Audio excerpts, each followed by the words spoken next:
Movie शुरू होती है, हम एक जोश नाम के लड़के को देखते हैं जो बहुत बड़े बिजनेसमैन का इंतजार कर रहा था। थोड़ी ही देर में बिजनेसमैन जिसका नाम कार्ल होता है वो अपनी वाइफ के साथ जोश के पास पहुंच गया था। दरअसल कुछ लोगों ने एक नई गुफागार को ढूंढा था। वो गुफा काफी गहराई पर थी। इसके अंदर पानी की नदी थी, मगर अब तक इस बात को कोई भी नहीं जानता था वो पानी आ कहां से रहा था। और इसी चीज का पता करने के लिए जोश बहुत दिन से अपनी टीम को लेकर काम कर रहा था। अब जोश कार्ल से मिलता है। ये एक हेलीकॉप्टर में बैठकर इस गार की तरफ निकल पड़ते हैं। कार्ल को ऐसी अजीब चीजें देखने का बहुत शौक था और इसीलिए कार्ल ने बहुत से पैसे लगाए थे। ये उस गार तक पहुंच जाते हैं। अब कार्ल की बीवी ये सब देखकर काफी हैरान होती है। अब वो लोग उस जगह पर पहुंचकर हेलीकॉप्टर को लैंड करते हैं तो कुछ वर्कर अपना सामान लेकर जा रहे थे। कार्ल इनसे जाने की वजह पूछता है तो वो बताते हैं कि हमें पता चला है कि कुछ देर में खतरनाक तूफान आने वाला है, तो आपको भी यहाँ से चले जाना चाहिए। जो गार के अंदर जोश के डैड की टीम काम कर रही थी, ये लोग इन्हें भी निकालना चाहते थे, मगर कार्ल इतनी दूर से आया था। वो कहता है अब कुछ भी हो जाए हम इस गार के अंदर जरूर जाएंगे। हम गार के अंदर देखते हैं जो 2 किलोमीटर गहराई पर थी। इसके अंदर अभी भी जोश के डैड की टीम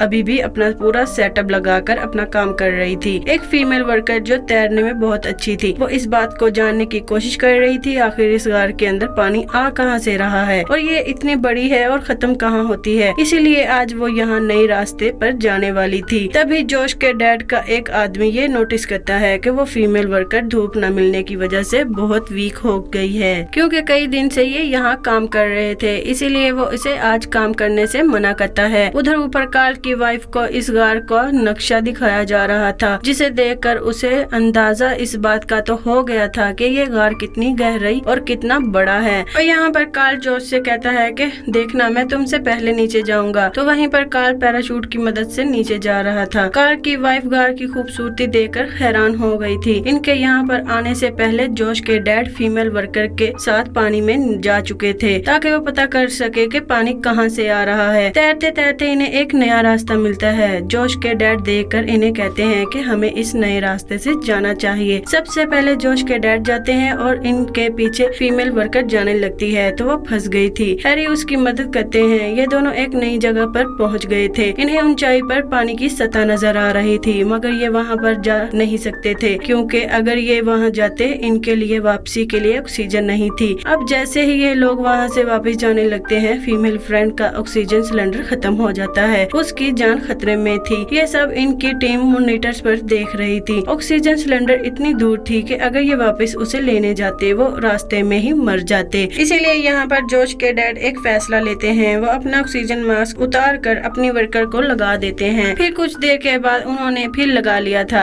अब ऐसा करने पर इन्हें सांस तो आ रहा था, मगर ये नहीं तैर सकते थे और इस तरह ये दोनों ही मर जाते। अब यहाँ जोश के डैड दिल पर पत्थर रख कर ये फैसला लेते हैं वो अपना ऑक्सीजन मास्क अपनी वर्कर से वापस ले लेंगे। वो अपनी वर्कर को दूर धकेल देते हैं, जिससे उसकी वहीं पर मौत हो गई थी। सब लोग ये देखकर बहुत उदास थे, मगर ये करते भी तो क्या करते, इनके पास कोई दूसरा रास्ता भी नहीं था। ये सब देखकर जोश को गुस्सा आ रहा था क्योंकि उसे कसूरवार अपने डैड नजर आ रहे थे, लेकिन बाकी की टीम यानी के हेड जोश के डैड को कसूरवार नहीं समझ रहे थे। जब जोश के डैड इस फीमेल वर्कर की लाश को पानी से बाहर लेकर आते हैं तो इन्होंने जोश की सारी बातों को सुन लिया था। वो इन्हें गुस्से में इन्हें वापस जाने का कहते हैं। जोश भी अपने डैड की बातें सुनकर वहाँ से जा चुका था। जब कार्ल इनके पास आता है तो ऊपर दिखाया जाता है बहुत बड़ा तूफान आने वाला था। ऊपर के लोगों ने अपना सामान समेट कर यहाँ से चले जाते हैं। तेज बारिश के होने से सारी इलेक्ट्रॉनिक चीजें खराब हो चुकी थी, इसीलिए ये लोग इन्हें गार में नीचे नहीं बता सकते थे। नीचे गार में जोश और उसके साथी गार से निकलने की कोशिश कर रहे थे तो इन्होंने एक आवाज सुनी। असल में ये आवाज पानी की थी। अब इनके पास दो ही रास्ते थे, या तो इस गार से जल्द बाहर निकल जाते और या फिर इन रास्तों से दूर हो जाते जहाँ से पानी आने वाला था।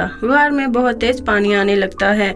जब ये ऊपर की तरफ जाने लगते हैं, इनकी रस्सी खींचने वाला कोई भी नहीं था। ऊपर से सब जा चुके थे। इनमें से 2 लोग ऊपर चढ़ने की कोशिश करते हैं तो पानी का बहाव इतना तेज था जिसकी वजह से वो नीचे गिर गए थे। जोश के साथ जो आदमी थे वो दोनों ऊपर की तरफ पहुंच गए थे। अब ये चाहते ये यहाँ से जा सकते थे, मगर नहीं। जोश यहाँ पर कहता है कि मैं अपने डैड के बगैर नहीं जाऊंगा। मैं अपने डैड और मुसीबत में पड़े लोगों को छोड़कर नहीं जा सकता। इसीलिए इन्हें तूफान के बारे में बताने के लिए नीचे नीचे की तरफ चला जाता है। जब ये जा रहा था तो गार में पानी भरना शुरू हो जाता है। पानी लगातार गार में आ रहा था। उधर जॉश के डैड की टीम कार्ल और उसकी वाइफ थी। जॉश के डैड इन्हें नए रास्ते पर चलने का कहते हैं। यहाँ पर गार में जहाँ पर कुछ देर पहले कुछ भी नहीं था, वो गार समंदर की तरह भर चुका था। कार्ल और उसकी वाइफ भी यहाँ पर आकर पछता रहे थे। आखिर इन्होंने यहाँ आने की गलती क्यों की?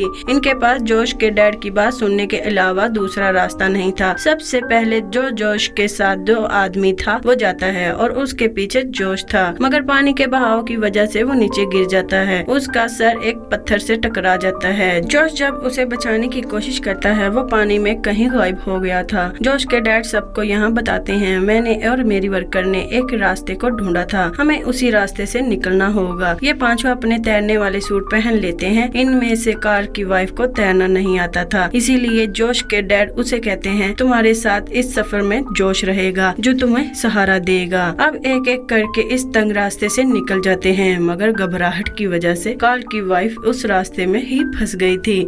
जॉश उसे हौसला देता है कि नहीं, तुम कर सकती हो। खैर ये उस रास्ते में से निकल गए थे, मगर कार्ल की वाइफ की हालत बहुत खराब हो जाती है। कार्ल अपनी वाइफ को सहारा देकर बिठाता है। यहाँ पर कार्ल कहता है कि यहाँ से हमें कोशिश नहीं करनी चाहिए, हमें रेस्क्यू टीम का इंतजार करना होगा, वो हमें आकर बचा लेंगे। मगर अब ऐसा नहीं हो सकता, इस रास्ते के बारे में कोई भी नहीं जानता था। जॉश के डैड कहते हैं कि अगर हमें अपनी जान बचानी है तो हमें आगे बढ़ना ही होगा। न चाहते हुए कार्ल और उसकी वाइफ को जॉश के डैड की बात को मानना ही पड़ता है। ये लोग आस्ता आस्ता आगे बढ़ते हैं, मगर इनमें एक वर्कर की हालत खराब हो जाती है। ये सभी अब एक ऐसे रास्ते पर पहुंच गए थे जहां पर पानी बहुत तेजी से गुजर रहा था। पानी का बहाव इतना तेज था कि अगर कोई इंसान इसमें गिर जाता तो फौरन उसकी मौत हो जाती। मगर अब ये फैसला करते हैं कि ये रस्सियों के सहारे उस रास्ते को पार कर लेंगे। जिस वर्कर की हालत खराब हो रही थी वो खुद ही एक जगह पर रुक जाता है। वो जॉश और उसके डैड से अलग हो गया था ताकि वो जल्दी से वो जगह पार कर सके, क्योंकि वो जान गया था वो अब जल्दी ही मर जाएगा। जबकि जॉश और उसका डैड उसे ढूंढ रहे थे, पर वो उन्हें कहीं पर नहीं मिलता। अब बचे थे तो 4 लोग। जब ये थोड़ा सा आगे जाते हैं तो कार्ल एक जगह पर रुककर तस्वीरें बनाने लगता है। ये देखकर जॉश के डैड को गुस्सा आ गया था। वो कार से कैमरा लेकर उसे कहता है कि हम यहाँ पर किसी सैर पर तो नहीं आए, मेरे बहुत से लोग मर गए तुम्हारी वजह से, अब तुम्हें वही करना होगा जो मैं कहूँगा। हालांकि कार्ल बहुत अमीर था, मगर वो भी यहाँ पर आकर बेबस हो चुका था। खैर ये अब आगे की तरफ बढ़ते हैं जहाँ पर उन्हें एक चट्टान से गुजरना था। जॉश पहाड़ के उतार चढ़ाव में बहुत माहिर था, इसीलिए उसने इस चट्टान को जल्दी से पार कर लिया था। फिर बारी थी उसके डैड की, जो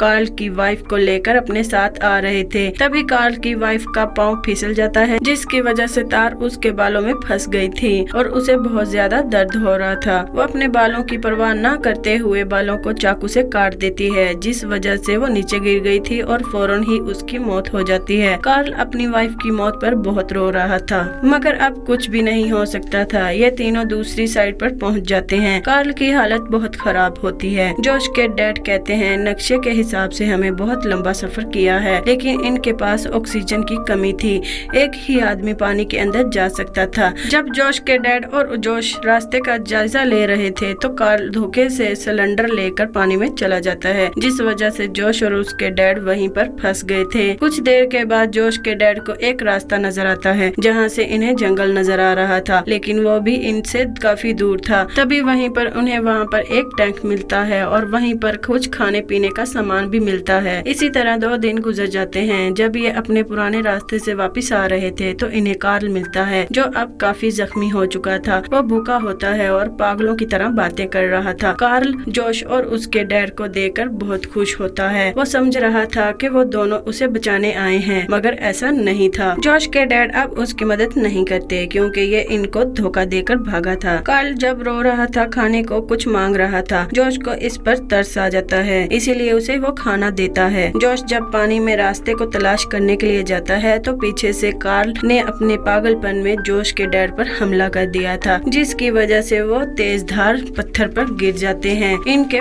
फेफड़ों पर चोट लगने की वजह से वो बिल्कुल चल फिर नहीं सकते थे। जब जॉश वापस आता है और ये सब देखता है तो उसे कार्ल पर गुस्सा आ रहा था, मगर कार्ल खुद ही पानी में गिरकर बिना ऑक्सीजन के मर जाता है। जॉश जब अपने डैड के पास जाता है तो इसके डैड डैड कहते हैं, बेटा मैं बहुत तकलीफ में हूँ, मुझे खत्म कर दो, मार दो, मैं अब बर्दाश्त नहीं कर सकता। ना चाहते हुए भी जोश को अपने डैड को वहीं पर छोड़ना पड़ता है। वो एक छोटे ऑक्सीजन सिलेंडर को पानी में लेकर कूद गया था। वहीं पर उसे कार्ल की लाश भी नजर आती है। थोड़ी दूर आने पर भी उसे कुछ दिखाई नहीं देता। इसकी ऑक्सीजन भी खत्म होने वाली थी। तभी उसे रोशनी दिखाई देती है। जब ये तैरकर थोड़ा आगे बढ़ता है तो ये समंदर के रास्ते बाहर आ गया था। वो खुले समंदर में जाकर सांस लेता है। मछुआरे जो समंदर के किनारे बैठे थे वो उसकी मदद करते हैं। जोश उस खतरनाक गार से बाहर आ गया था, पर उसने इस सफर में अपने बहुत से प्यारों को खो दिया था। और इसके बाद यहीं पर मूवी खत्म हो जाती है। उम्मीद है दोस्तों हमारी एक्सप्लेन मूवी आपको अच्छी लगी होगी। मजीद ऐसी वीडियो एक्सप्लेन देखने के लिए हमारे रजीला फिल्म को सब्सक्राइब करें ताकि आने वाली वीडियोस के नोटिफिकेशन आपको मिलते रहें।